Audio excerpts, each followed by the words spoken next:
Hey everyone, I'm Laura from LauraGYOGA, and today we're doing our wall sequences, and it just happens to be the summer solstice, one of the best days to practice yoga. So for this sequence, we're going to do what I like to call the 360-degree wall sequence. So we'll do a little bit facing each direction. It really shows you how you can use the wall in every different part of your practice. So we'll start out standing up, and we're just going to take a plank at the wall. And we'll start with the heels down and the fingers fanned out really wide. Get a little bit of grip with the pads of the fingers and suction the palm of your hand away from the wall. Now set your shoulders on your back. You don't want them pushed all the way out, and you don't want them drawn so far back that they're pinching. Just nice and flat against the back of your rib cage. Okay, and then we're going to take an exhale, bend the elbows straight toward the wall, and then press off. So it's just the same way that we do chaturanga, keeping the forearms parallel and practicing keeping the rest of the body totally still. So there's a tendency here to go forward and pop the rib cage out and do a little bit of shortening in the lower back.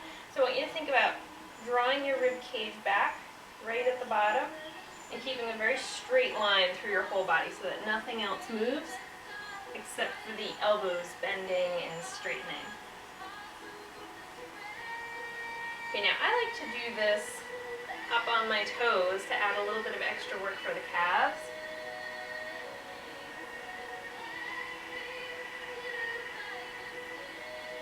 And we'll add a little balance challenge.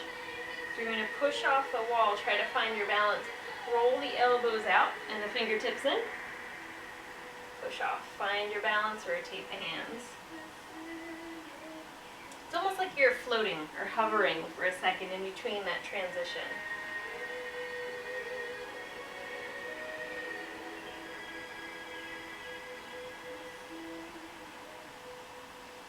I'm trying to get a good coordination with the breath going. Exhaling as you go down, inhale as you come up.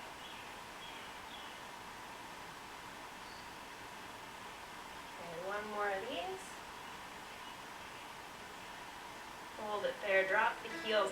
So step the feet a little bit closer toward the wall and take the hands all the way up. I'm just going to rest my fingertips on the wall. As I bend my knees, I'm going to slide down. But I'm trying to stick my fingertips to the wall pretty well.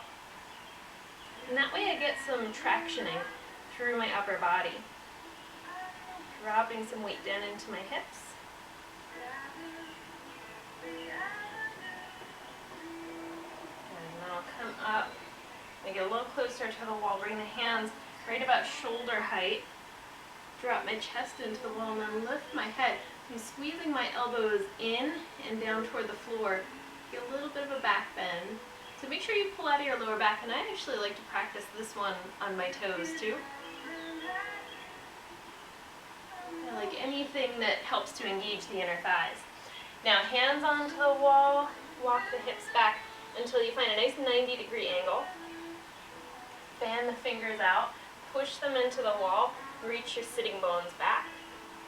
Now this is another one where we tend to kind of collapse and sag into the rib cage. So draw your lower ribs in, find some length from your armpit back to your hip.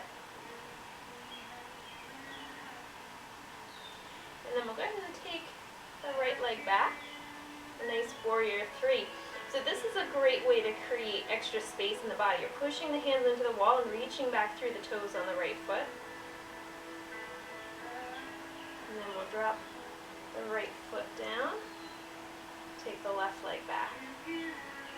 Let that make the body even longer.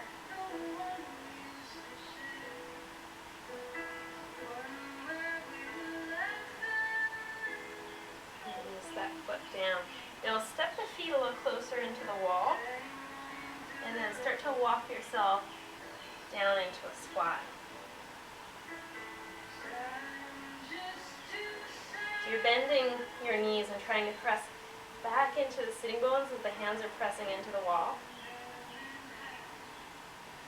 Feeling that nice release in the lower back.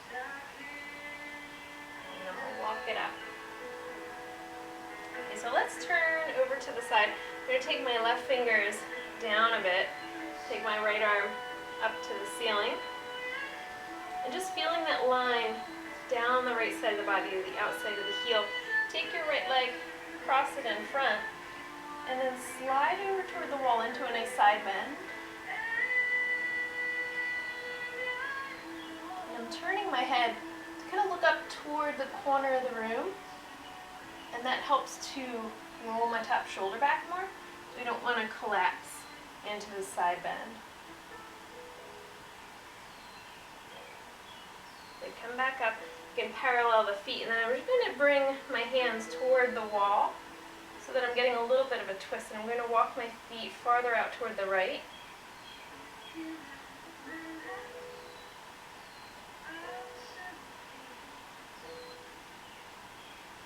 One more deep breath there, and then take your left arm back. So I just straightened my elbow, and I have my fingers tented against the wall. And that's going to give me some opening in my chest and the front of my shoulder, which were all really tight.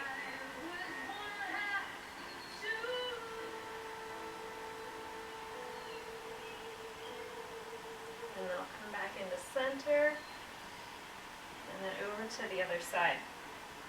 My right fingers are down toward the floor. I'm going to take my left arm up and just create space all the way down the left side of my body. Cross the left foot over, and then reach over toward the wall, and lift my head up toward the corner of the room. So when I'm holding this side bend, lots of space in the left rib cage for breathing. We're a little bit restricted toward the right side, so there's really our breath capacity is going into the left rib cage.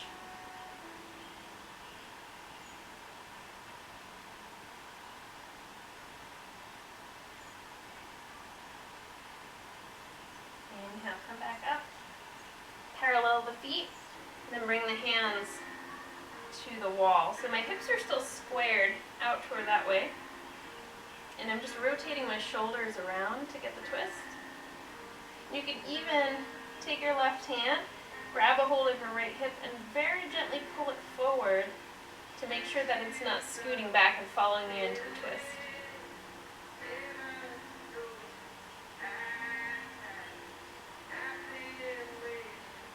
Now just like we did on the other side, I'm going to straighten my right arm out and then pull away from it a little bit. So I'm actually going out of my rotation so that I can get more space through the front of my shoulder and my chest.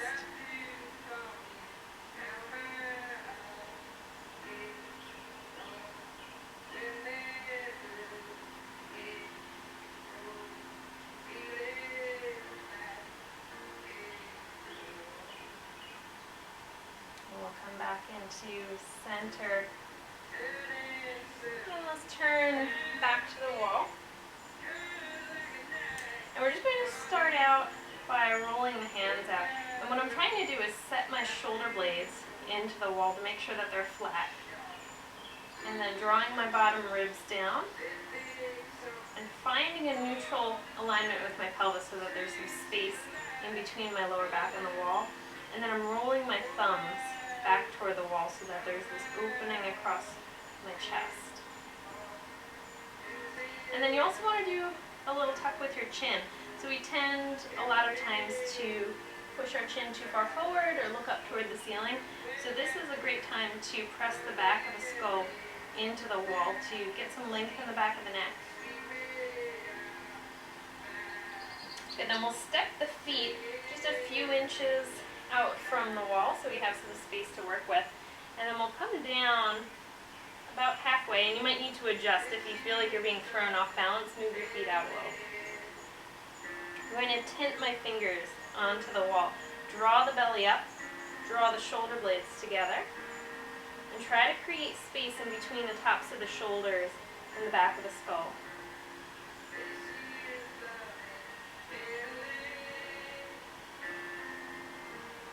And then we'll take the arms up toward the ears. You can sit down a little deeper into the hips. Try to create this feeling of pressing back into the wall with the sitting bones and reaching out through the fingertips. So there's lots of space in between the rib cage and the pelvis.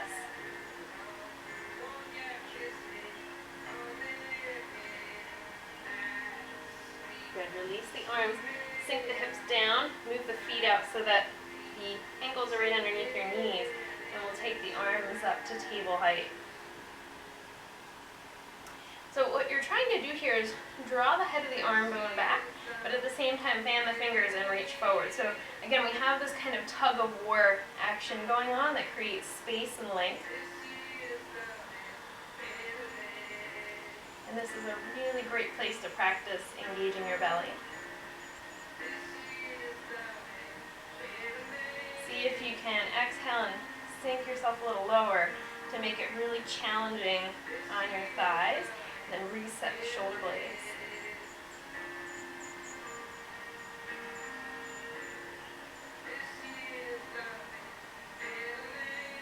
And release the hand. So we're going to slide all the way down the wall and really nestle yourself back into there so that we end up in this nice low squat. And you can wrap the arms around the knees and pull them together.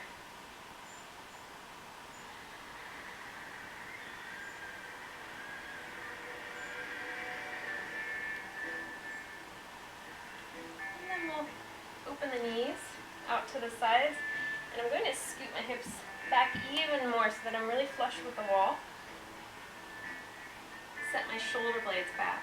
Now, since we're not going into a forward bend, I'm going to pull my feet back a lot farther than I normally would for Bakkanasana. And then I'm just going to gently let my hands rest on my knees to create the littlest bit of weight to release my inner thighs. I'm not actually pushing down at all.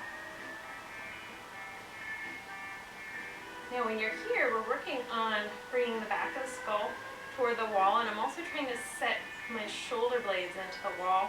Now I know that my left shoulder is a little bit out of balance, so I can feel here I can't quite get my shoulder all the way flat. And you might notice a little bit of imbalance with yourself as well.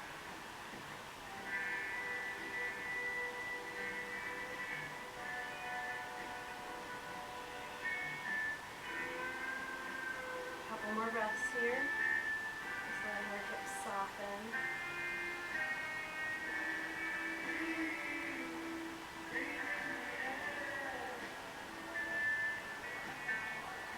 Release the hands. Use the hands to draw the knees back up. And then we'll lift ourselves up onto the feet. Come up into a forward bend. So I'm just walking back a little bit until my hips are touching the wall.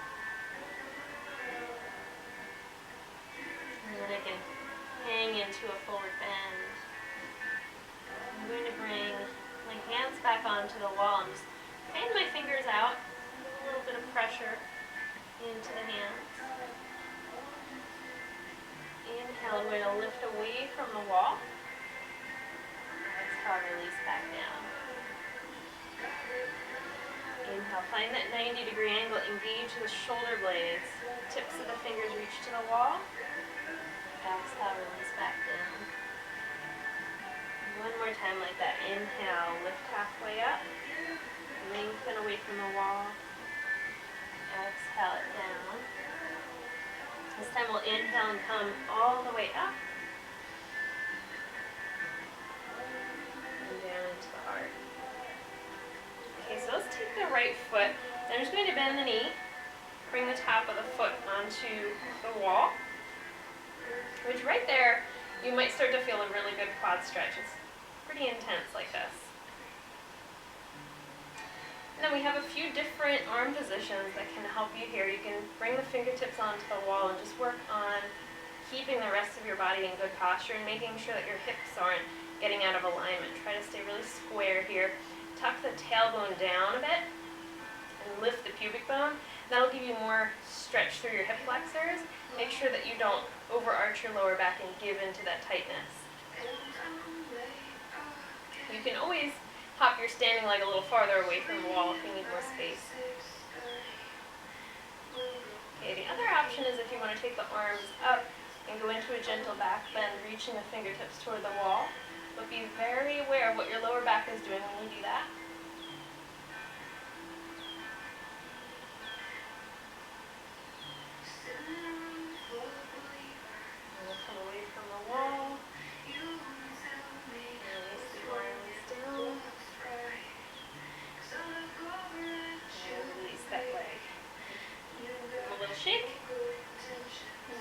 same thing with the left foot onto the wall. Squaring your hips out. And then decide if you want to keep the arms down and just reach the fingertips back and work on rolling the shoulders back. And get that tuck with the tailbone and the lift of the pubic bone to focus in on our hip flexors. Or maybe you want to take the arms up and go into a little back bend. Just keep lengthening down through the tailbone when you do this. Lifting up with the lower belly so that the back has lots of support.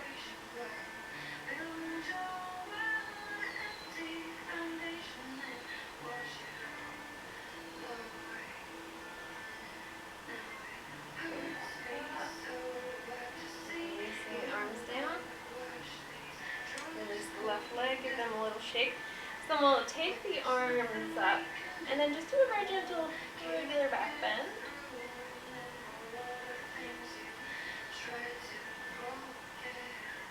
Inhale straight up, then on your exhale come down halfway, fingertips reach toward the wall.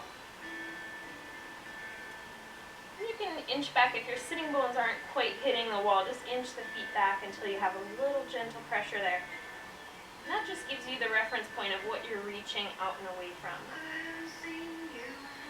Find that length in your neck, engage the shoulder blades onto the back. Take your inhale and look back up into standing. You can step it all the way back into the wall. Use the wall for what it's probably best for, which is checking our posture, making sure that everything is aligned. And that is the end of our 360-degree wall sequence. Thank you for